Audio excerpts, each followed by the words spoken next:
अधिक आहे.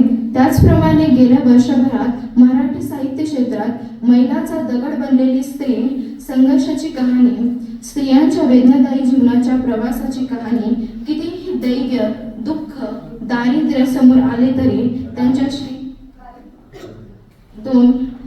दोन हात करून पुढचा संघर्ष व संघर्षासाठी तयार असलेल्या स्त्रीचं वर्णन करणारी कादंबरी व जेव्हा आई मुलाला बाप बनून धीर देते तेव्हा एक भाकर तीन चुली जगण्याची प्रेरणा देते। या कादंबरीच्या 10 आवृत्त्या निघतात व 16 पेक्षा जास्त राज्यस्तरीय पुरस्कार प्राप्त होतात।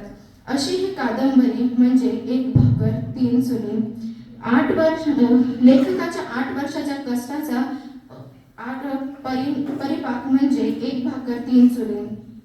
मी सरांना विनंती करते, अशा या एक भाकर तीन चुलीमध्ये अनेक स्त्रियांच्या आयुष्याशी निगडीत वर्णन केलेले आहेत, तरी मी सरांना विनंती करते की त्यांनी आम्हास मार्गदर्शन करावे।